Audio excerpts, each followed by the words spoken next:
Hello there, everyone. Welcome to GamePoints episode 271, your weekly little get-together where we talk about recent gaming news. I'm, as always, joined by... David? I forgot to say my own name, Steven. Yeah, I forgot to say your name. That's Steven. Yeah, I'm Steven. Nice to meet you. Sorry, I'm also reading chat at the same time, as well as a bunch of other stuff. I've already screwed it up, but hey, that's what this show's about. Anyways, tonight, David... Yes. We have new details on a Nintendo Switch model dropping. Kojima and Xbox seem to be getting awfully cozy together. And there's a Dead Space remake that seems very likely to be happening. But first, I want everyone here to know that this is an audience interactive podcast. So if you're watching here live at Twitch TV or later over at youtube.com/GamePointsPC, feel free to join in the conversation with any questions, comments, concerns you might have. Just try to keep them germane to the topics on hand. As I mentioned, if you're watching on YouTube, I already got people floating around chat, so that immediately distracted me on the intro there. Hey, good to see you there, Amazing Ninja Wolf. I also see you in there too, BVS and Stealthy Twitchy. Good to have you joining us out the gate. David. Yes. I know I ask you this every weekend, and it's always a 50-50 shot. This is what they call one of those suicide questions. Yes. Where I ask you a question, and if you say nothing, it looks really dumb.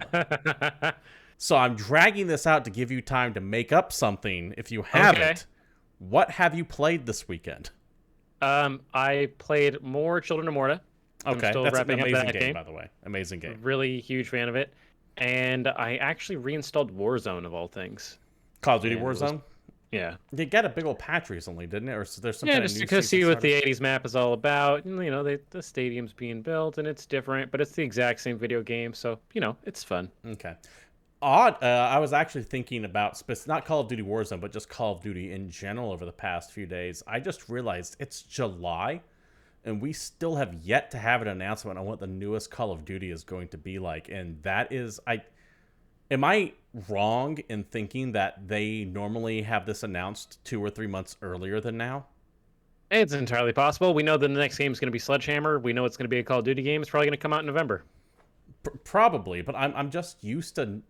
It feels like it's late for the Call of Duty announcement, and I've been hearing grumblings that there's problems behind the scenes with it, and I have to wonder if this might be tied to it.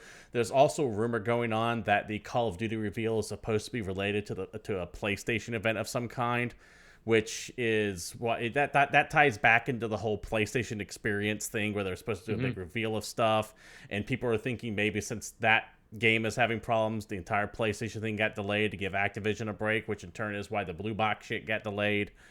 There's all this like weird symmetry going on between it, and I don't know if any of it's true or not, but it was just something I was thinking about when I realized it's July and we still haven't heard anything about this year's Call of Duty other than like the basic stuff. I shouldn't say anything but the basic stuff. That's fair. Anyways, that's just something that... That's not even news. No, it was just something that kind of popped in my head when you mentioned you were playing Warzone again.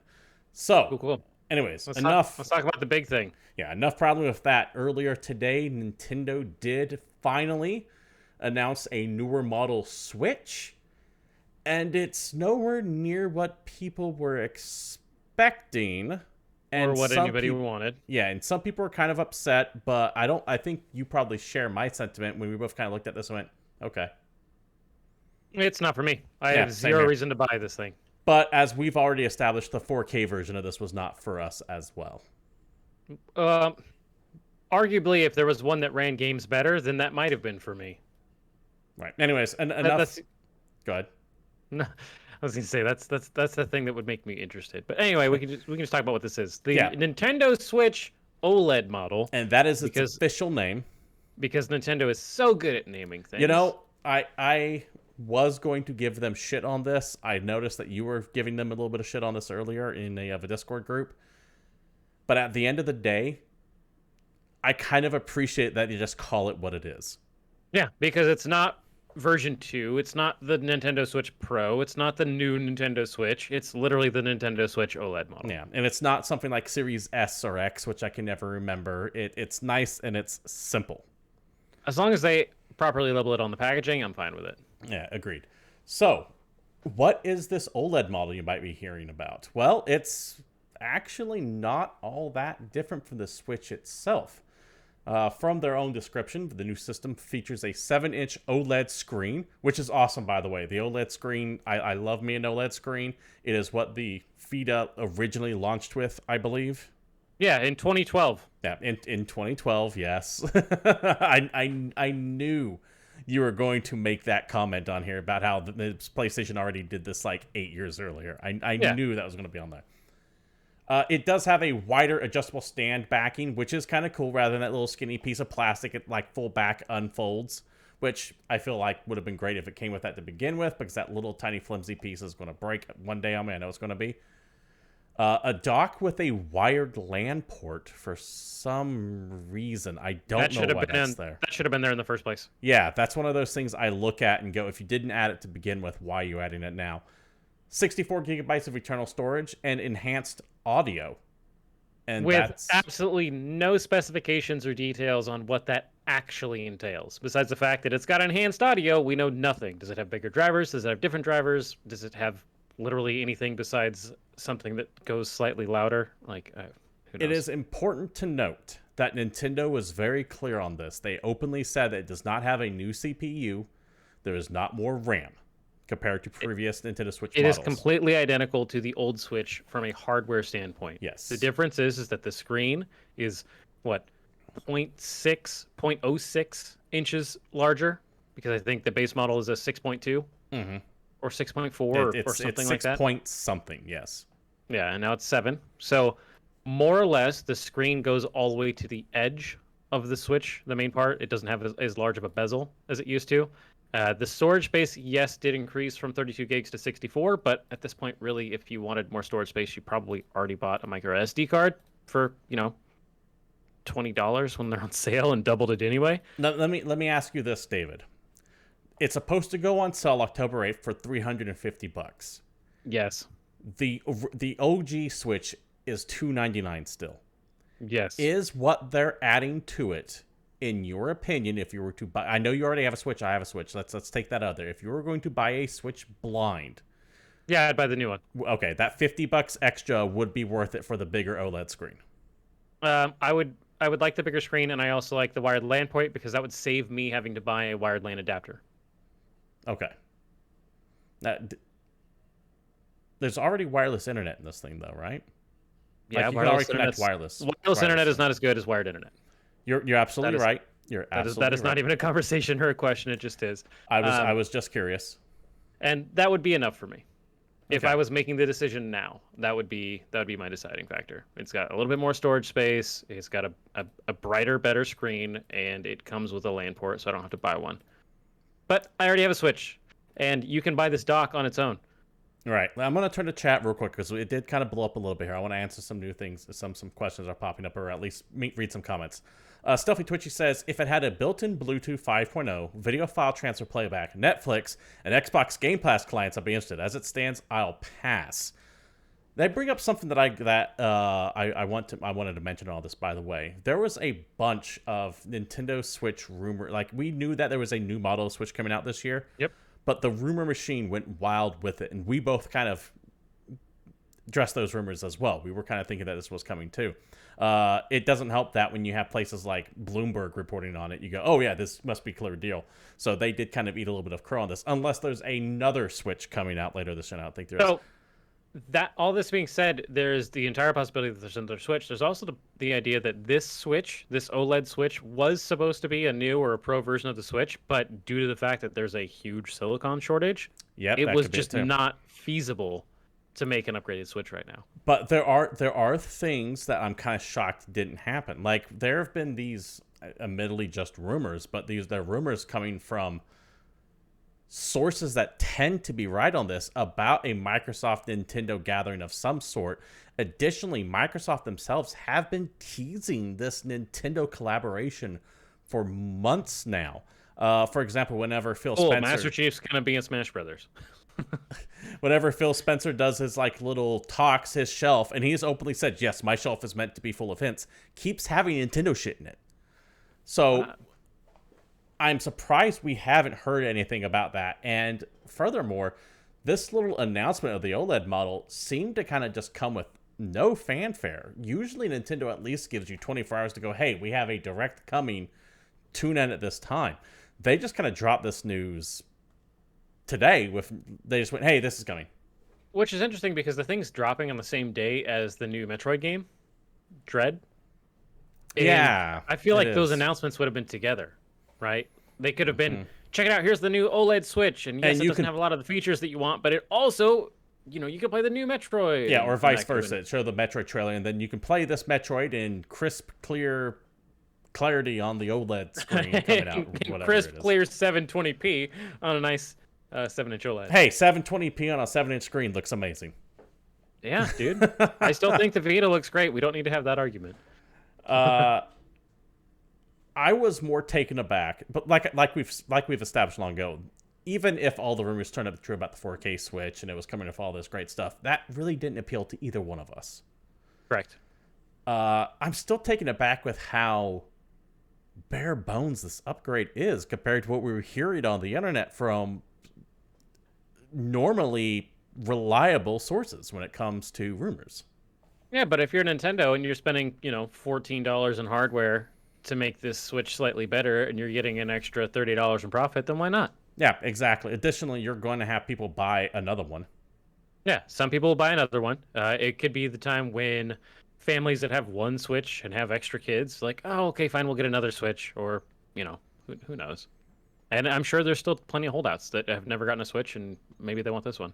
Yeah, I mean, like you said, if I didn't have a Switch, I would buy this. I have a Switch, though, and I don't... This really only benefits handheld players, in my opinion. I think it's more for tabletop players because of the upgraded stand and the slightly larger maybe. screen. Yeah, I didn't even think about that. Not people who have, but yeah. The trailer shows off a white Switch. They're also selling it in the red and blue neon colorway that the traditional Switch is in. So it's not only available in white, it's also in just the regular colors, which means that it uses all of the regular Joy-Cons, which to me just the means... Joy-Con drift is still there.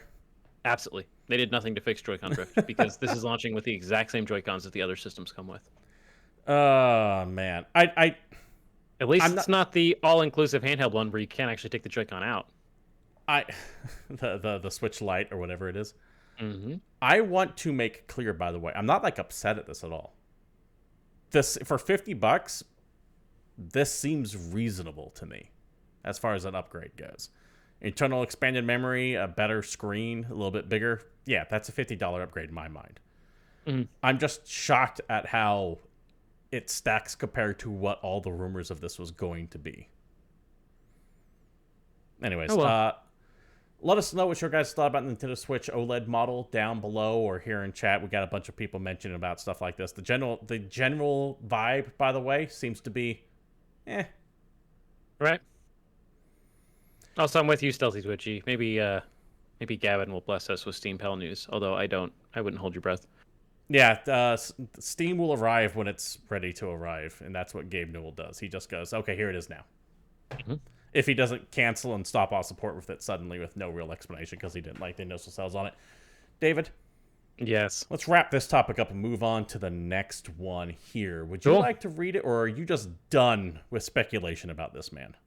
No, we can talk about it because while it is more speculation about this guy, it's at least new speculation about this guy. So, in a story from VentureBeat, Hideo Kojima's deal with Xbox reaches key milestone. From the article, Hideo Kojima and Microsoft have signed a letter of intent that states the two parties intend to work out the details on a publishing agreement for a new Xbox game, according to sources familiar with the matter. This is a key step in the negotiations between the Metal Gear Solid creator and the Xbox company. This signifies that both parties have agreed to a generalized deal while lawyers continue hashing out the finer points. Microsoft and Kojima's teams have spent months discussing a possible partnership, and now it is more likely than ever that those conversations will bear fruit. The deal is so close that Microsoft has begun preparing for what Kojima will need to make his new game. As for what Kojima's game actually is, few people know. The point of the partnership is to unlock the creativity of Kojima Productions using Microsoft's technology as opposed to greenlighting a specific pitch. Okay. As a minor aside, isn't that exactly what Sony did when they decided to hire him on to make Death Stranding? Hey, have some backing and some money.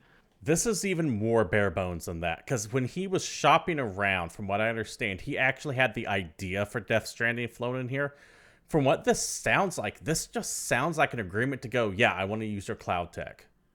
Yeah, And that's it. Come make a game on Xbox.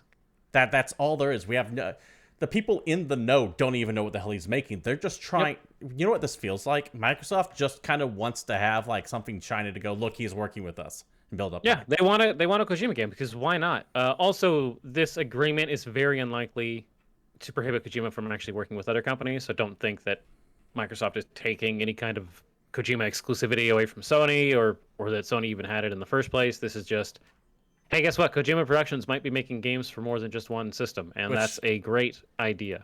Which, of course, means all of those rumors that were related to Sony and Blue Box and Konami and all that, still technically, this does not invalidate any of that stuff.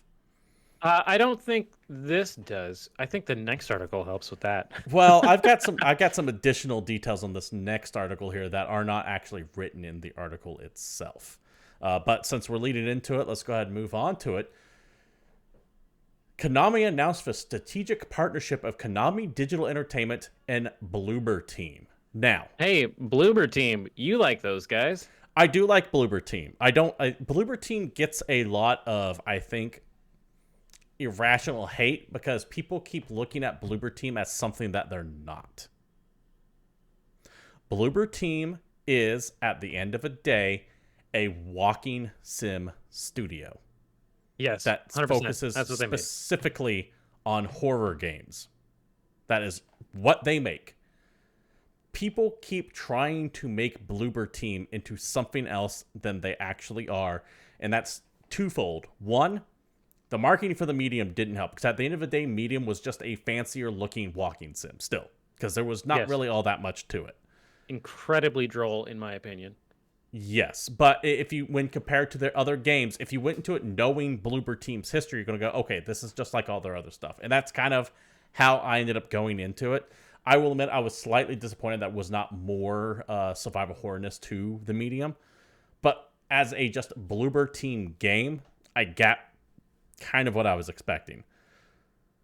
And two, the other part of this is that there are so few horror games out there right now of any quality that the few teams that are currently making them get fluffed up more than their ability actually is. Well, at this point, we only have indie horror developers, right? And then Capcom's making Resident Evil. Yeah, and that's about all we've got. Yeah. Until Konami, one of the world's largest game publishers, and Bloober Team have signed a strategic cooperation agreement. It'll include jointly developing selected contents and exchanging know-how. The quote from Bloober is, "It's a historic day for me and the culmination of several years of our work.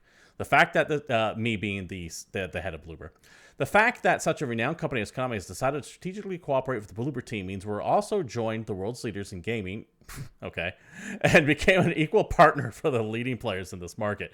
David, what game has Konami released in the past 5 years? Actually, before you even got into that, I was going to say Konami, one of the world's largest game publishers, according to who? Yeah. According to Konami? Beyond Soccer and Metal Gear Survive, what has Konami launched in the past 3 or 4 years? I don't think anything. Yeah, exactly. That's not a pachinko machine or anything like that. Let's be PES still comes out yearly, but other than that, I don't know anything that they're working on. Konami said, "We have been providing unique entertainment content and ways to enjoy it through the use of information technology. In the digital entertainment industry, significant changes in business environment are expected in the future. We look forward to combining Bloober Team and our respective characteristics and strengths to create high-quality content." Which basically means we look forward to handing off a license or two to Bloober Team so that they can make something so we can get some amount of money with all of these franchises that we're sitting on doing nothing with. I counted. I just read 107 words that say absolutely nothing. So at the end of this... I feel like for Konami, this is them having an opportunity to lose absolutely nothing. They license something out to Bloober. If it does well, they make money. If it does poorly, Bloober did it. And they still make money because of the licensing fees. So they don't care. The fact that they haven't licensed out everything that they make already, it's just been so long. They did make that Castlevania collection. I realized within the last couple of years. And there is the rumor that they are making a Castlevania Advance collection. They had the Contra collection come out, but they also made that Contra. What was that horrible Contra game where your guns actually overheated and you had to wait? You actually had to pause from shooting in a Contra game. I can't remember what that goddamn Contra game was. Bad. I don't either, but I don't know. Konami's just kind of sitting on a bunch of stuff that they could be making money on, so this makes sense to me. So the main reason why I wanted to bring this up is, and you already know this, but for people who are playing at home, there have been rumors for a very long time now. I don't want to say a very long time, for the past year or two, that Bloober was working on a Silent Hill game for Konami. And this seems to just solidify that right there. However, Konami is also have been said, I don't know if this is rumor or they actually said, so forgive me, I don't have the actual article up, that they are currently working on 2 Silent Hill properties. One with Bloober in the rumor sphere, the other one with an esteemed Japanese developer. Which 2 years ago was supposed to be Sony. Yeah. So if you think that this right here puts to bed the rumors once again of like the blue box shit, it doesn't. Because there's still that holdout of people going, but they said Sony developer. Right here, Sony developer. So they're quick to point that out. But who cares what Konami says? That's my opinion. Konami cares what Konami says. Konami, you haven't been relevant in years. Go do whatever you want. Please let all of your franchises go free and stop holding them hostage. Make all of your games again. Treat your licenses as Game Workshop treats theirs. Just hand them out. Just give them out for without free. any care of who they go to. Just do it. Just do it. So that brings up... I'd rather have a million shit Konami games than no Konami games. You just brought up the point that I really wanted to make with this right here. Let the Silent Hill talk aside. The team, whether or not Bloober team is a good or trash developer aside. What I like from this, because is the idea that Konami is willing to let people do things with their franchises, because God damn it, Konami has had so many franchises just under lock and key, and they're not doing anything with any of them. This opens up the way for us to possibly get another... imagine if... Well, they have been bought by Sony, but imagine Housemarque making a Contra game. Yeah. Or us getting a new Castlevania. Or God forbid, you make a new Suikoden. Or go back and make another Vandal Hearts. Yeah, there's a lot of stuff that they can make. There's so much stuff that Konami has under lock and key that it's not even under like a mainstream thing that I would love to see come back. Also, the fact that Konami is willing to start lending their franchises out gives more credence to yet another rumor that once again ties back into Sony based on another rumor from Sony. And I know this is all getting like stretched out and insane, but confusing. We know more or less based on an accidental leak of the photo that Sony is either in talks to, has done so already, or fell through at the last second to acquire Bluepoint. There has been a rumor for a while that Bluepoint was going to be working on a remake to the first Metal Gear Solid. With Konami finally coming out and saying, yes, we are likely... And they don't say it here, but you can kind of read between the lines. With Konami kind of coming out and finally saying, we are going to, or at least demonstrating they're willing to let other developers handle their IPs, all of this has now suddenly gotten a step higher in the credibility scale. Yeah. Everything is possible now, whereas before it wasn't.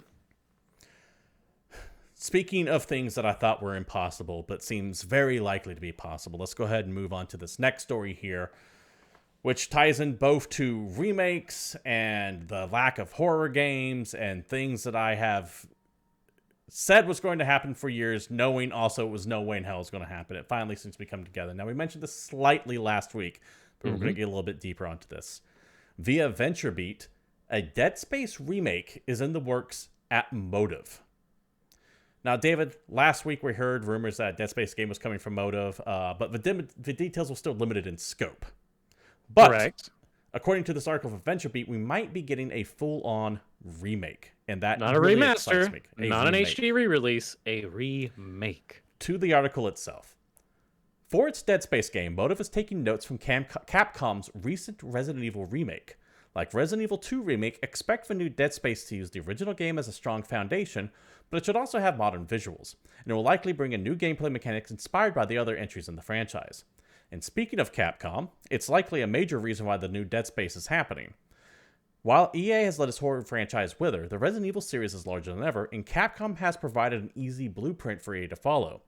Additionally, EA has likely also warmed back up to the idea that producing single-player adventures after the success of Star Wars Jedi Fallen Order.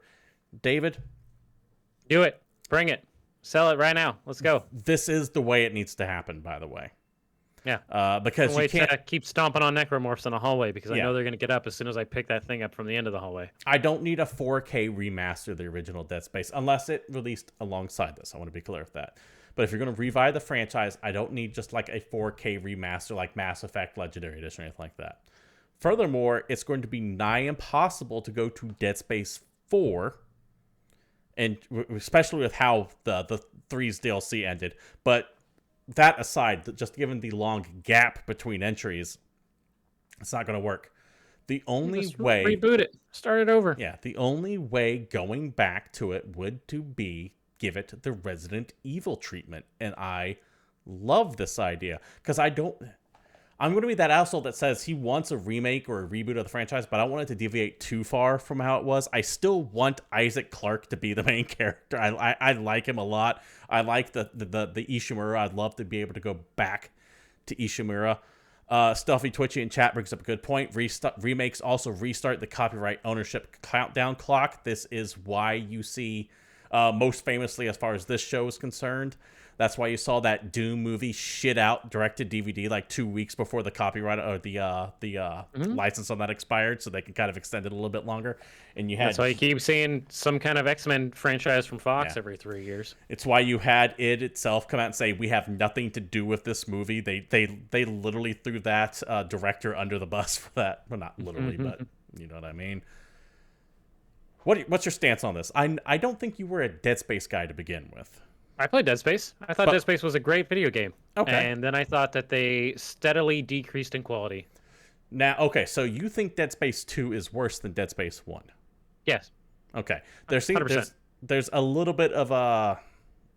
I don't want to say a fight, but there are people... Everyone universally agrees Dead Space 3 is the worst of them all.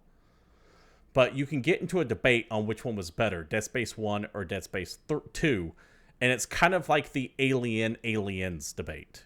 Yeah, and Alien is the better film, Dead Space 1 is the better game. Okay.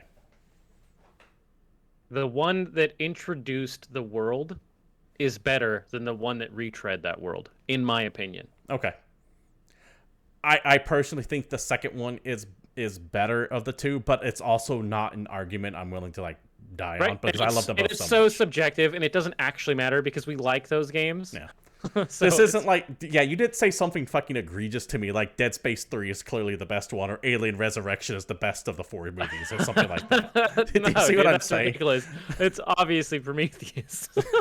I'm sorry, I can't even get through that. Hey, while on that tangent, Prometheus gets a bad rap, and that would have been a better movie if it wasn't attached to Alien at all.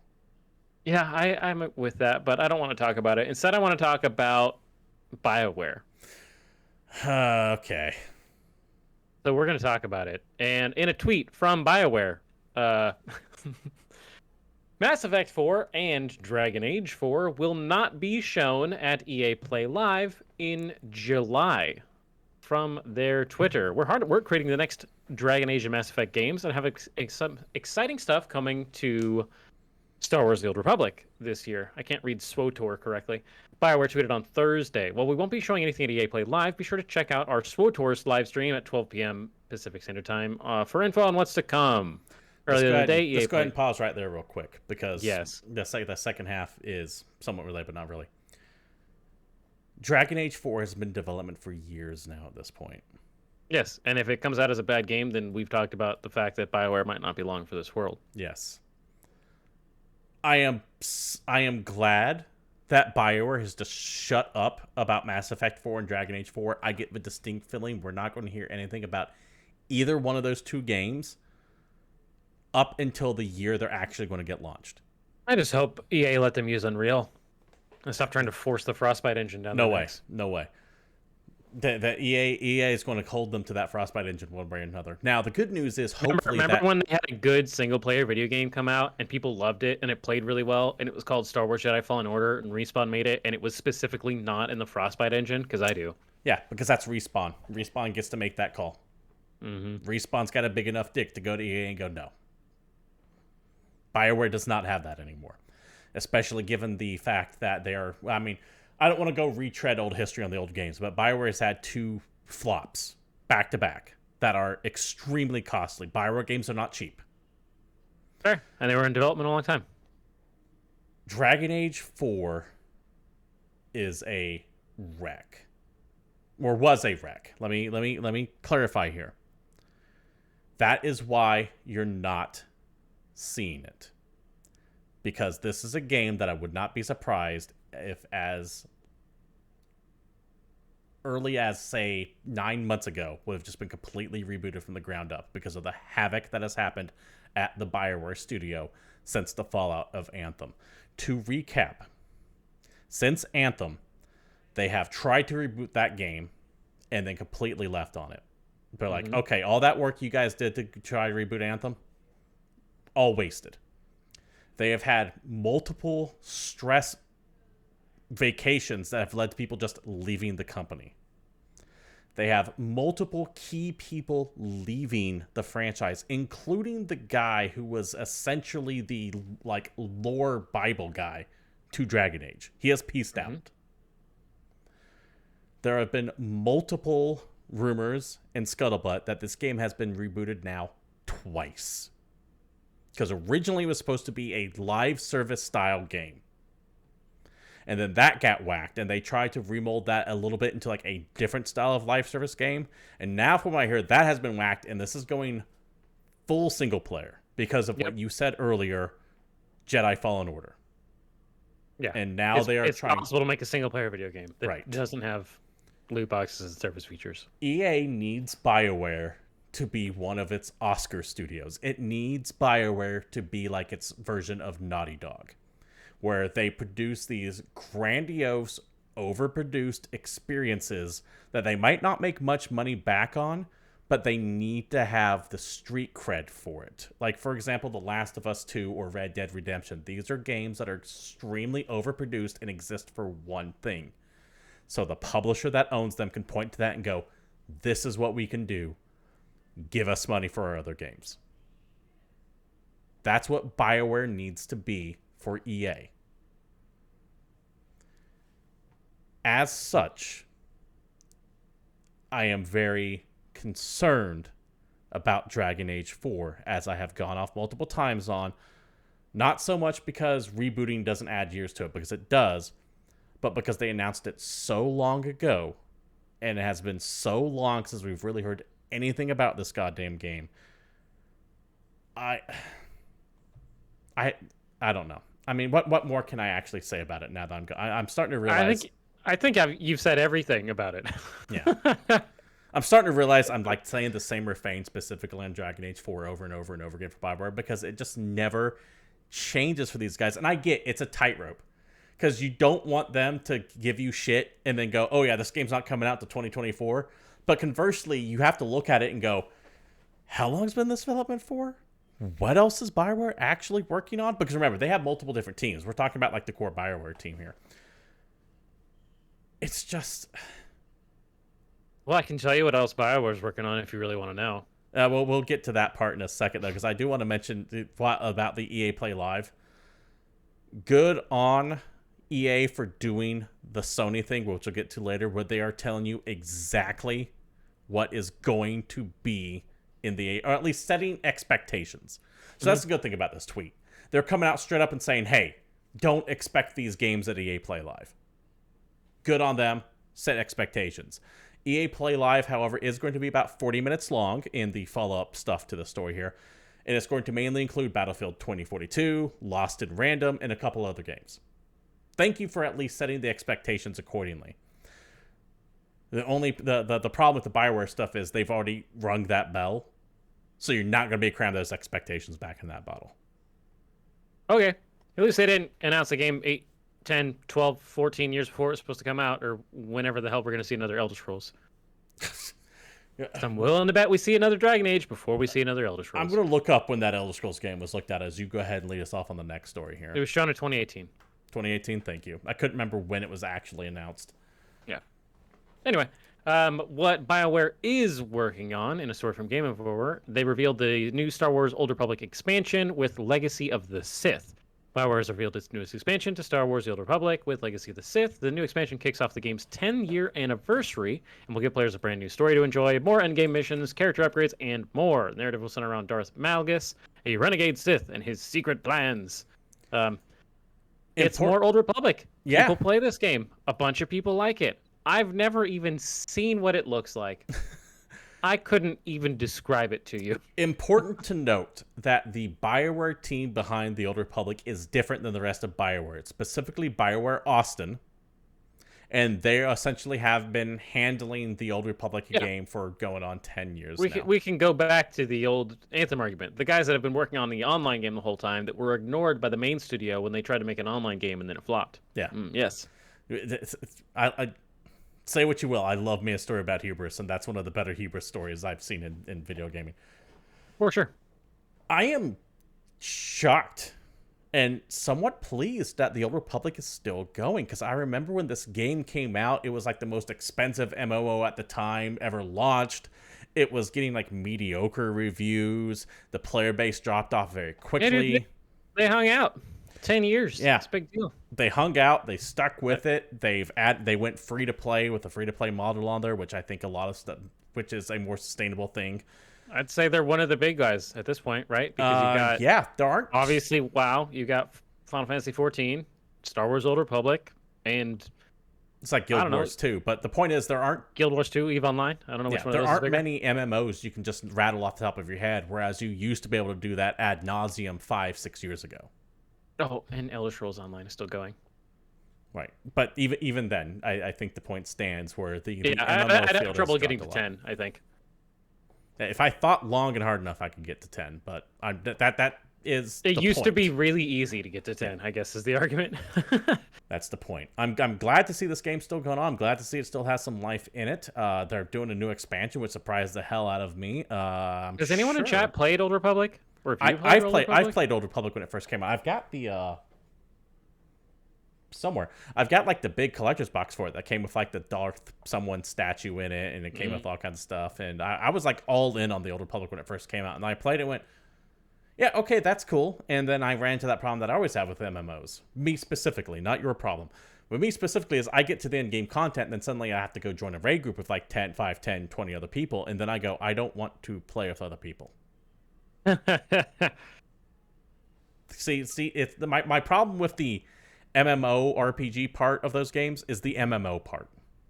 Yeah, you just want to play RPGs. Yeah, which is as a side tangent. It's kind of why I like WoW a little bit, because I can always do like the raid finder shit and the looking for group shit, and just have it set to like the easiest of easy mode, so I can see the content at least, and then go, okay, cool, I'm done that, and cancel my subscription for another 6 or 9 months. Yeah, as a guy that likes to play roguelikes, I will unironically say I don't like when games ask me to keep doing the same thing over and over. Fair enough. Oh, boy. Congrats on the Old Republic for lasting 10 years. That is 6 years longer than I thought you had it in you. So congrats. And I don't even necessarily mean that as a dig. That shows how long that game has come. And it is one of the reasons, it's one of the positives about a games as a service. Because there are some good success stories about that. Rainbow Six Siege specifically is always the one I go back to. It was launched as a game of service and became something even better. David, we do have a couple more news stories here. Let's go ahead and go to this one, changing gears hard.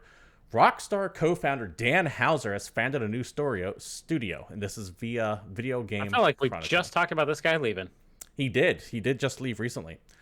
Rockstar co-founder Dan Houser has formed a new studio following his departure from the Grand Theft Auto maker last year.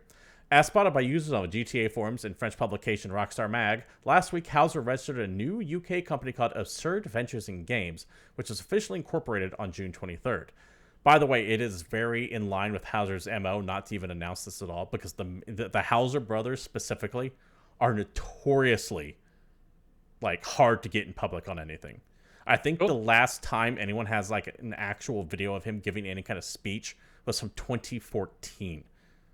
The Go that guy. Housers specifically do not give interviews. They do not show up to events. They are just notoriously hard to track down for anything like that. So it doesn't surprise me that he would found a new studio and not give any kind of press release on it. Yeah. Congrats on being famous and private. Back to the article. According to its listing on Companies House, the UK Register of Companies, Absurd Ventures and Games' nature of business is listed as, quote, a ready-made interactive leisure and entertainment software development, end quote, suggesting the company could be another game studio. However, on February 17th of 2021, Hauser registered a separate company in the US called Absurd Ventures LLC, as well as Absurd Ventures Games LLC on the same day, suggesting the operation may not be limited to video game industry. Hauser is named as the director of the UK company, but no other staff have been associated with it yet.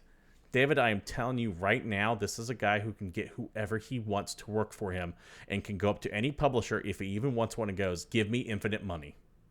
Yeah, basically. He is, So yeah. it should be fun. We'll see if we even get details on what kind of team he puts together or what they're even going to work on. I mean, it could be a media company.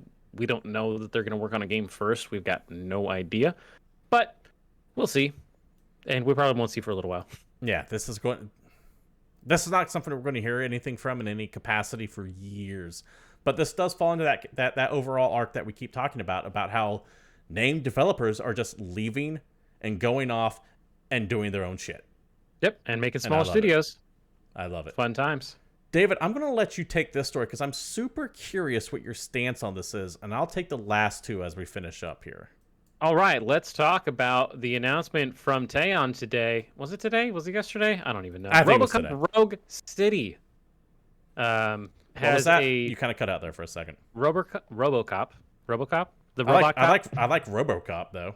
One of the made-up DLC characters for Super Smash Bros. Is getting his own standalone video game. Treon announced RoboCop Rogue City.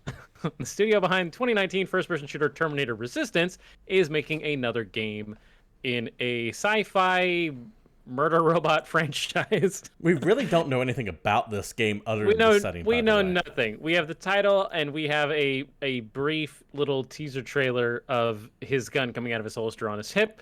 The game will be based on the first 3 films in the franchise and is aiming for a release in 2023, which is quite a while away. Teon, I think, is a little bit of a hit or miss studio, but Terminator Resistance was not bad. So Yeah, I have here's heard. hoping. I have not played Terminator Resistance, but I've heard like great things about it. Yeah, And it's a pretty cool video game. Yeah, people tend to say it's not like the most technically proficient game, but they clearly nailed the feel of a Terminator game. They did their research. Yeah. And it kind of shows that they're fans. So I'm hoping they're also fans of RoboCop and that it shows in this game. It makes me wonder if Teon is going to be another Spiders. You know, that Who developer knows, that man? just gets a little bit better each time. And I'm kind of given how people talk about the treatment of the Terminator franchise, I'm kind of excited to see what they do with RoboCop, even though we don't know what this game is going to be. Likely to be a first-person shooter, but based on that teaser, it could be a fucking visual novel for all we know. It'll probably be a first-person shooter. Yeah, it's more than likely a first-person shooter. But yeah, that's all I got on that. Like I said, it was just a teaser, not even a whole trailer. Yeah, so I'm tentatively excited for this. It sounds like you are probably that as well. Like, Yeah, you I mean, wanna- I'm gonna you wanna wait to what see it. comes from this. Fair enough. Yeah. I will not be excited for a video game that I don't know how it plays. I guess excited's a strong word. I am tentatively optimistic, I should say. Yeah. Let's be clear with our words here. Because for all I know, it's a romantic visual novel. In which case, I'd be super on board. I would play that. I would not. play Yeah, I'd play that just to see where it goes. that. Just Alright, well. I'd have to see what they did with it. Didn't you play that Kentucky Fried Chicken game? No, I didn't. Oh man, I forgot about that. I did play Doki Doki Literature Club though, and I actually legitimately recommend that to people, even if you don't like Cool. visual novels. And go into it not reading anything about it. I already know what happens, so no. Okay, fair enough. Got 2 more news stories I want to share with you guys today. One of them is that PlayStation's buying spree continues with them acquiring Nixxes Software. Can you call it a spree? It's been like 3 people. It's been technically only 2. The third one was accidentally announced. In a tweet from Herman Holst, it says the following. Excited to announce that the talented Dutch studios Nixxes Software will be joining PlayStation Studios. Joe, pleasure to welcome the team to such deep technical expertise and vast experience to the PlayStation family. Huge congrats to everyone at Nixxes Software. Now, David, if you have no idea what the hell Nixxes is, it's likely because you have never played a PC port of a Square Enix or IDOS game. That is correct. I have not done that because they haven't ported the Bouncer. Nixxes, that's what this studio does. They are PC ports they are 100% like a PC port studio. As far as I can tell, they don't even have a single game of their own to their history, and I believe the head of Nixxes Software even said, we don't want to make our own game. Yeah, but let's not worry about that. Let's worry about what they do and who just bought them. Mm-hmm. Sony, the makers of the PlayStation and various PlayStation franchises, just bought a company whose sole purpose in life is to port video games to the PC. Yeah. This seems pretty exciting, in my opinion. Same here. I mean, we already know Ghost of Tsushima's coming to PC. They've already released Days Gone on PC. They've already released Horizon Zero Dawn on PC. I think this is Sony trying to follow in the steps of Microsoft with every single first-party studio release that they have on PlayStation will come to PC, although might not be day and date. Probably eventually. Yeah. 6 months out, year out, something. 6 months to a year out. But this is a sign that Sony is finally catching up on this front to Microsoft. They're finally no longer committed to it being only on PlayStation. If you sell your games in more places, you'll sell more copies of your video games. For PC players like you and I, this is highly exciting news. Mm-hmm. Although I will once again say, unlike Microsoft, I doubt we will get, say, Forbidden West, for example. I doubt we'll get that day and date on PC as well. Yeah, I think it's going to wait a year. Yeah, same here. But still, Rockstar did it with Grand Theft Auto. Why wouldn't Sony do it with everything? Exactly. Still, I'm looking forward to this. That also shows that the sales of Days Gone and Horizon on PC, which seemed to be test cases to begin with, were well enough for them to justify moving forward with this initiative, whatever it may be. Did you keep forgetting that Death Stranding is also on PC? Death Stranding is on PC, but it's not a Sony first-party game. That's fair. But it was made in collaboration with Sony, so I'm going to allow it. Yeah, the game itself was made in collaboration with Sony, but it was published by 505 Games on PC. Mm-hmm. Not Sony. I'm still going to count it because it was formerly a PlayStation exclusive. It might have been like the gateway drug to what they're working on. I will allow that. Thanks. Thanks for giving me that. So we have one more story here, and this is literally only on here so I can rant. This is so funny because we were pre-mad about this last week. Yeah. And as such, before we even knew proper information, we were mad because we knew it was going to be fucked up. You know what's funny is that when I actually found this out, I was significantly less mad than I would have been because I already got my mad out of the way beforehand. Well, let's recapture that magic, and let's talk about this shit. Classic Square Enix. As we all know, Final Fantasy is remastering Final Fantasy 1 through 6 and putting them up. Square Enix is remastering Final Fantasy, not Final Fantasy is remastering Final Fantasy. Fair enough. Clarification. And only putting them up on Steam and iOS Android. Yes. So fuck you, console players. Yes. We had these finally get priced and dated. We've seen screenshots. Yes. The first 3 Final Fantasy games will be on Steam by the end of this month. And if you want to buy all 6 of them together while they're on sale for 20% off, you too can pay for games at least minimum 25 years old, $75 fucking dollars for the entire bundle.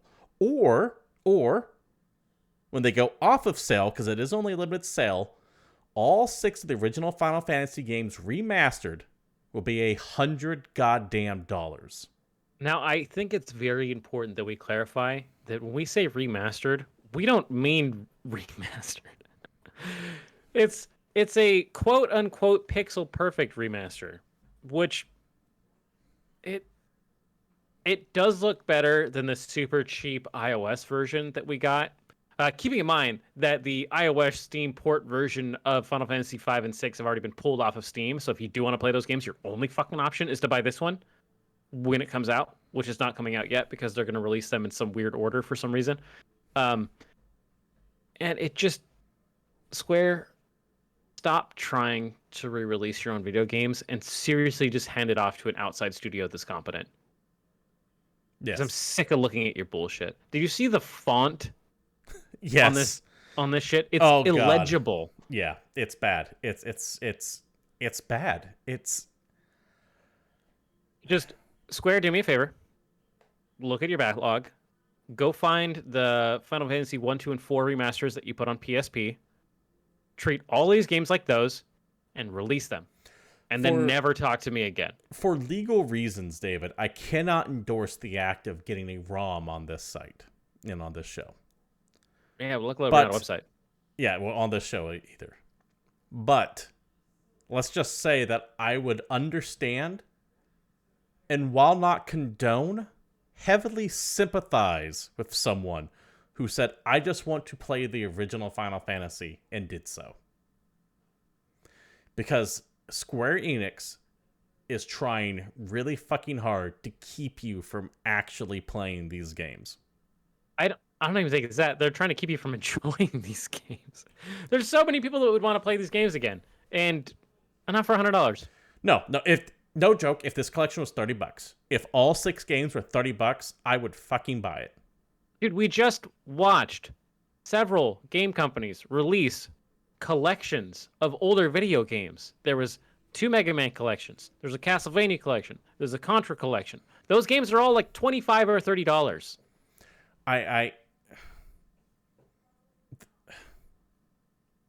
This is like the BioWare rant. What more can I fucking say about Square Enix that we haven't said already? I just can't wait for these to come out and then to have the same MIDI music that we got from the original PC releases again. And even the audio files sound like crap.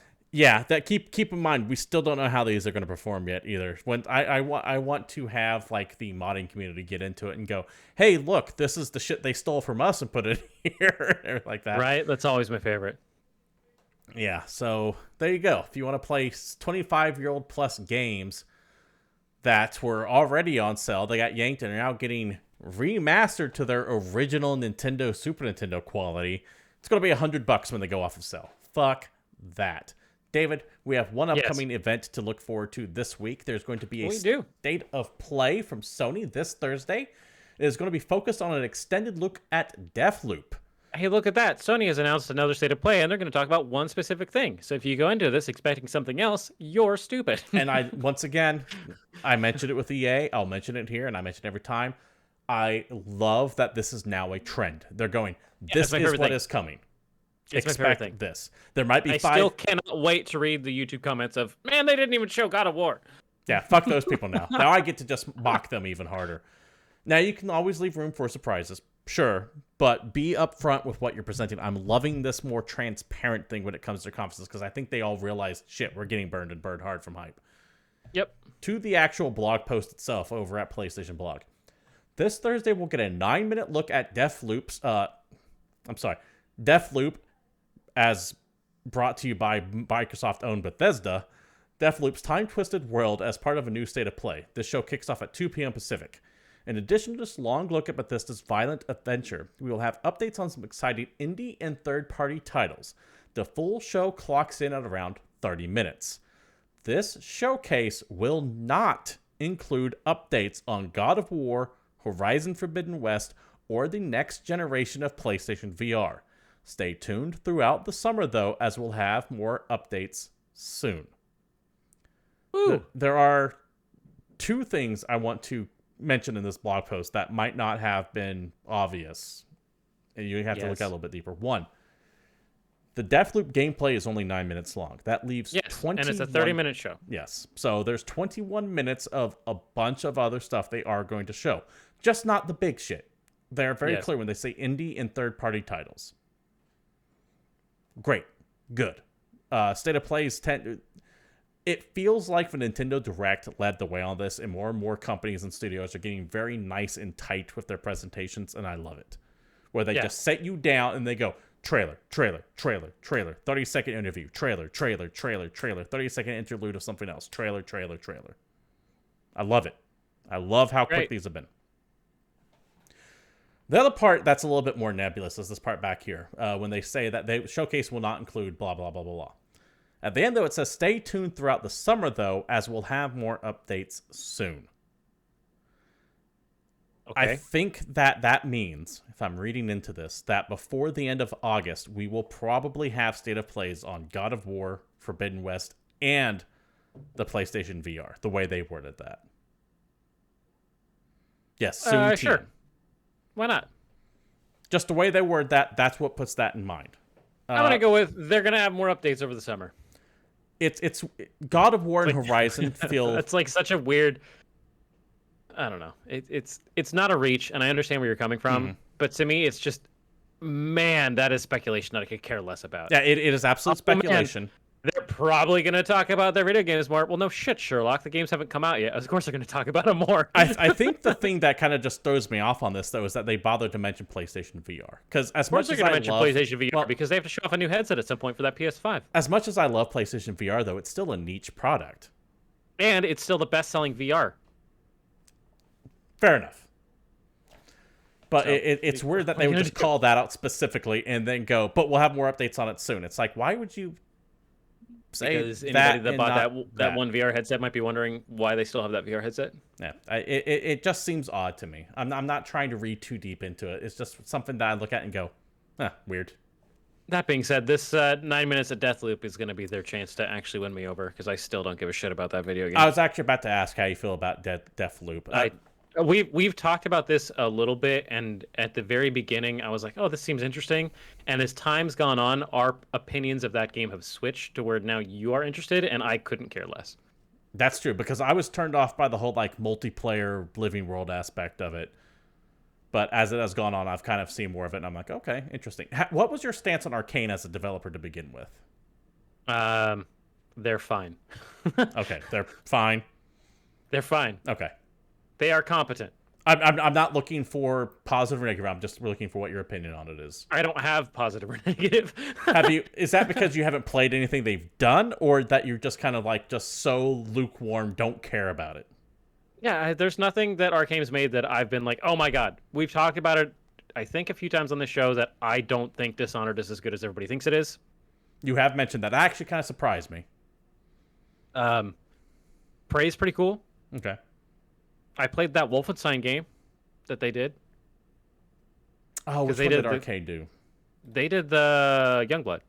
Youngblood, thank you. I was going to say it wasn't New Order or New Colossus because that was Machine Games. They did Youngblood. And those are the really good ones. I played the one that was okay. David? I didn't dislike that game. It's not my favorite game. No. A meh opinion on them is perfectly acceptable. I'm not looking to berate you one way or another. I just want to know what your opinion on it was. I know. David, we're not going to get this state of play till Thursday, and I'm kind of curious to see what Deathloop has in store from us. I'm really curious to see if we get that Xbox logo popping up anywhere on a PlayStation. Dude, I can't wait to see that. That would make me so happy. But until then, I need to keep my ass occupied. I got 48 hours, give or take, from now until then. What can I do to keep from being even a second bored? And I'm already going to be disappointed. Yeah, you're probably going to play old video games because there's not a lot of new releases this week, friends. But we're going to talk about them anyway. First up, Crash Drive 3 is the third in the Crash Drive series that I've definitely heard of, I promise. PlayStations, Xboxes, Switch, PC, iOS, Android, on every dang thing you can buy video games on. You're driving monster trucks, tanks, and more amazing vehicles across a huge open world in this cross-platform, multiplayer, free-roaming video game. Level up, play events, earn cash, unlock new cars, and discover secrets. It's a very cartoony, arcadey Forza Horizon. This has mobile game written all over it. It kind of does. But take a look at it if you're desperate for some driving. I can't imagine this game's going to be very expensive. Monster Harvest hits PlayStation, Xbox, Switch this week as well. This is a farming sim with a twist in that it has a little bit of a monster collection RPG going on. So grow, collect, mutate your crops, do all this other fun stuff, and collect monsters and go into battle, and suddenly it's Pokemon, but it's also Stardew Valley. I don't know. Take a look at it. This is kind of an interesting looking video game. And it's got places to discover and multiple ways to build your farm and craft and explore and battle. All kinds of exciting things. Monster Hunter Stories 2 Wings of Ruin hits Switch this week. This is the one that we've talked about a bit, and I know you were a bit confused on. This is the JRPG in the Monster Hunter universe. So do not expect it to play like World. Do not expect it to play like Rise. This is the one where you have a Rathalos buddy and you take him around and you fight people in turn-based battles. A new adventure awaits you in the second installment of the turn-based RPG set in the world of Monster Hunter. Become a rider and form bonds with friendly monsters known as Monsties to fight alongside them as you take part in an epic story. I don't like this idea of going out hunting some Monsties. That sounds like some shit like a 12th grader would say, a 12-year-old would say to me. I thought I told you about this, but take Monster Hunter, mix it with How to Train Your Dragon, turn it into an RPG. Monster Hunter Stories 2, Wings of Ruin. And finally, last but not least, Black Skylands hits PC this week. Build your skyship and explore the open world. Fight factions of pirates and monsters. Claim your territory by foot or by your flying vessel. You're the captain, and the sky is the limit in this steampunk open world action adventure.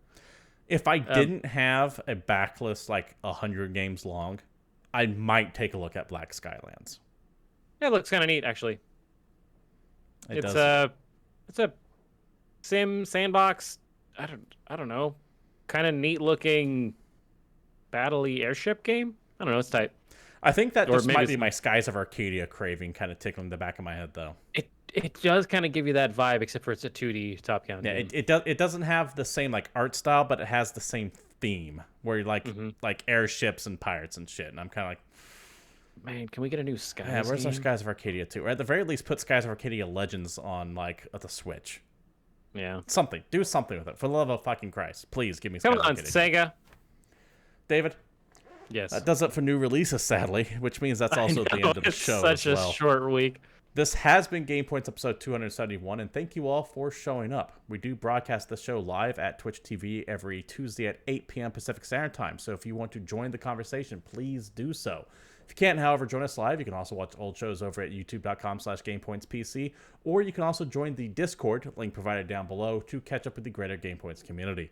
You can follow the show over at GamePoints PC on Twitter, myself, Stephen Brown, at CapitalistPig21, and David there at PalShife_Satori. And if you liked what you saw here for some god unknown reason, you know what to do to support the stream. Likes, follows with notifications turned on, subscribes, bits, whatever, thumbs up thing on whatever platform you happen to be watching this at. Just click it and know all that good stuff. Otherwise, thank you all for showing up. It's always good to have you here. Stay safe, take care, and we'll be seeing you.